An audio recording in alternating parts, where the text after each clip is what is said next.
Fala pessoal, tudo bem? Bem-vindos mais uma vez ao Medicanal e hoje a gente vai falar um pouco sobre motricidade. A gente vai demonstrar alguns testes que podem ser feitos quando um paciente demonstra ou se queixa de uma perda de mobilidade, de uma perda de motricidade, de uma fraqueza ou de uma paralisia muscular. A gente vai falar então sobre o teste de força muscular, sobre o teste de tônus e sobre os reflexos.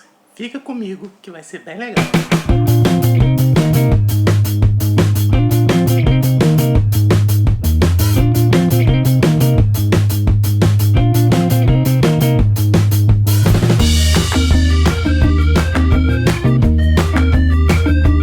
Então, como no nosso caso clínico do mês, a gente está falando sobre um caso de perda muscular, eu resolvi fazer esse vídeo separado do caso clínico porque ele vai servir em muitas outras situações, É um primeiro vídeo em que a gente fala um pouco sobre motricidade, a gente pode fazer outros depois, esmiuçando um pouco mais essas doenças que vão atingir alguma parte da via neuromuscular responsável pela nossa motricidade somática.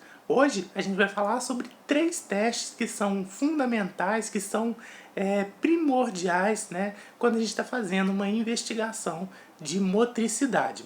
Antes de começar, eu queria primeiro agradecer muito aos meus 2 amigos, Rafael Carissone e Lucas Almeida, que me ajudaram a fazer esse vídeo demonstrando algumas manobras e também, desde já, salientar que a gente fez esses testes de maneira meio que improvisada. A gente não tem uma maca, a gente não tem um ambiente apropriado para a realização desses testes.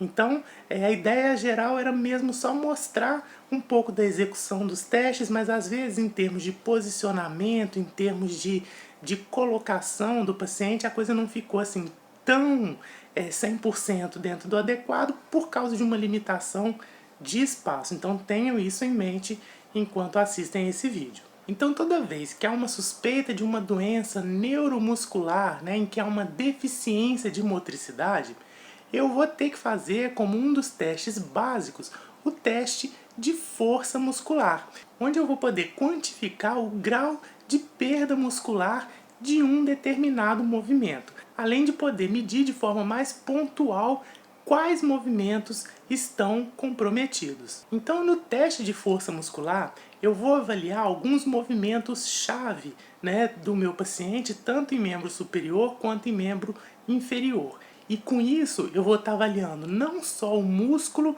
ou o grupo muscular responsável por aquele movimento, mas também o nervo, a raiz nervosa e até o segmento medular responsável por aquele movimento.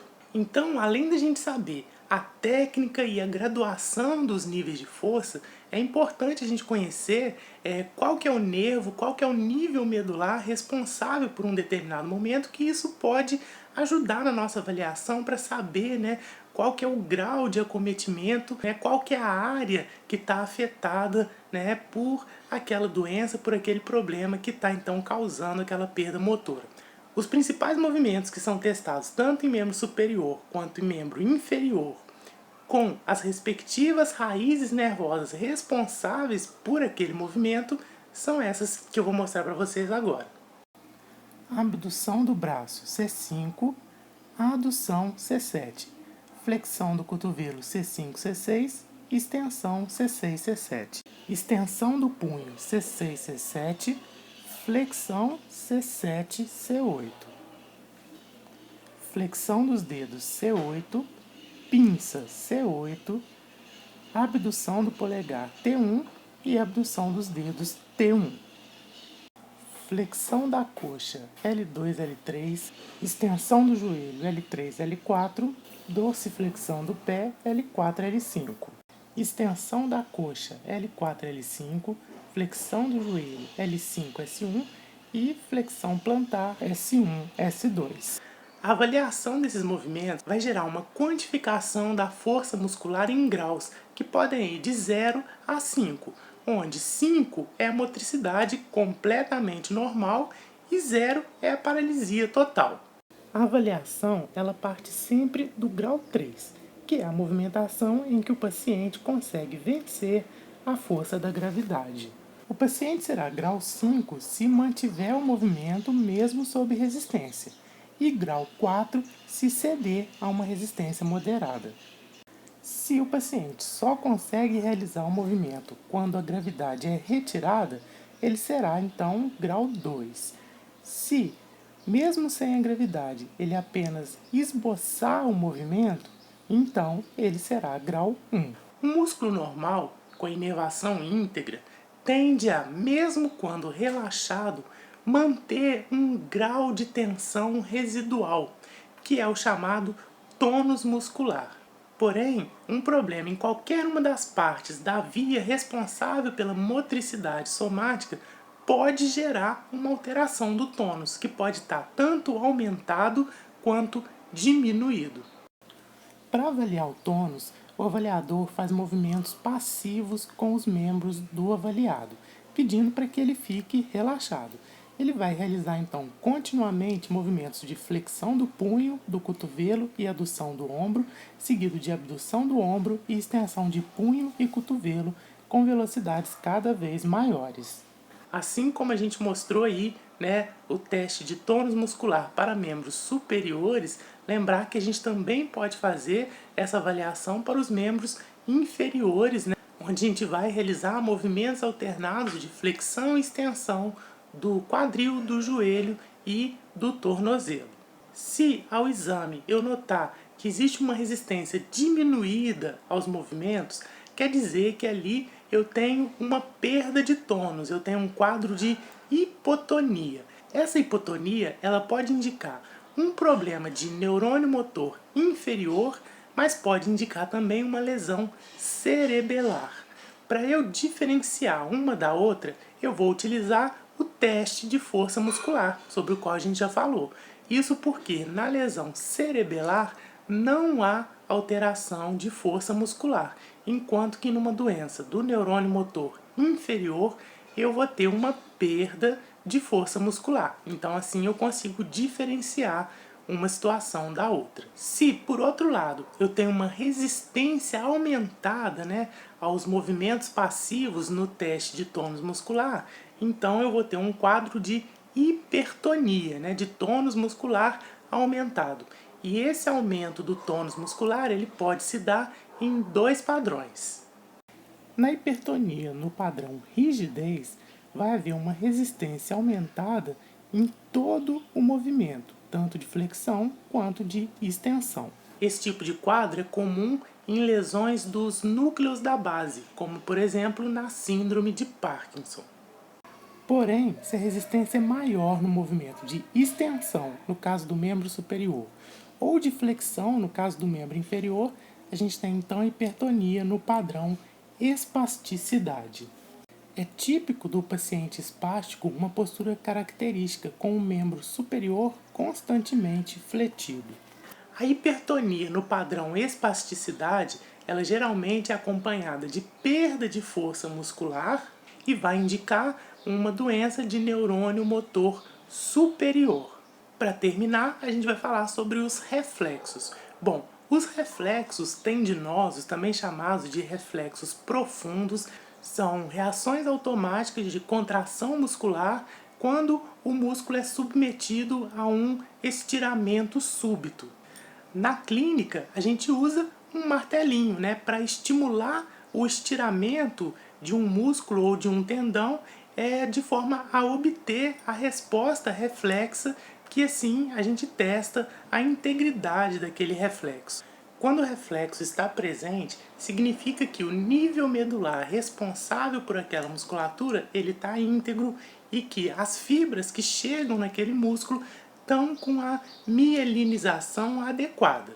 Existem fibras do trato córtico-espinhal lateral que atuam modulando esse reflexo.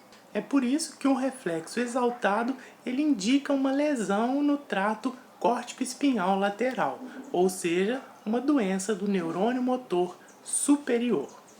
Vamos conhecer então os principais reflexos tendinosos testados, o nível medular responsável, né, por aquele reflexo e o nervo. O reflexo braquiorradial vai testar o nível C6 e o nervo radial. Já o reflexo bicipital testa o nervo músculo cutâneo e o nível C5. O reflexo tricipital, nervo radial e nível C7. O reflexo aquileu testa o nervo tibial e o nível medular S1. E o mais conhecido dos reflexos, o patelar, vai testar o nível L4 e o nervo femoral. Assim como a força muscular, o reflexo ele também pode ser graduado em graus, em que o reflexo de grau 0 é o reflexo totalmente abolido, e o grau 3 vai ser um reflexo presente e intenso. O grau 2 vai ser o reflexo presente, mas menos intenso. E o grau 1, ele vai representar um reflexo que é presente, mas que só se torna visível ao teste quando eu solicito ao meu paciente que realize, ao mesmo tempo, uma manobra de reforço. Vale lembrar ainda que existe o reflexo de grau 4, que é uma condição patológica que é o chamado clonus. O clonus é uma série de contrações musculares involuntárias que acontecem no momento que eu provoco o estiramento daquele músculo. Por fim, é importante lembrar que, embora lesões de neurônio motor superior causem hiperreflexia, essa hiperreflexia nem sempre aparece na instalação aguda daquele quadro, ou seja, se a lesão do neurônio motor superior é uma lesão aguda, pode ser que a hiperreflexia só vá aparecer algumas horas ou até dias depois da instalação do quadro. Num primeiro momento, o reflexo pode não só estar normal, como pode estar diminuído. Com isso, a gente termina então essa nossa revisão sobre testes de motricidade. Mais uma vez eu quero agradecer ao Lucas Almeida e ao Rafael Carissone que me ajudaram, a demonstrar para vocês esses testes. Espero que vocês tenham gostado do vídeo, que tenha sido útil, que tenha dado para compreender a execução desses testes. Como eu disse, a gente não realizou eles nas condições mais ideais por questões de logística. Mas eu acredito que deu para entender, pelo menos em linhas gerais, a realização desses testes. Se você gostou desse vídeo, não deixe de dar o seu joinha aqui embaixo para ajudar a divulgar o vídeo e o canal, e se inscrever no canal se você ainda não for inscrito. Isso também é muito importante para que o Medcanal chegue a cada vez mais pessoas. Eu agradeço muito a sua audiência, a sua consideração e o seu carinho de sempre, e eu te espero nos próximos vídeos. Até lá!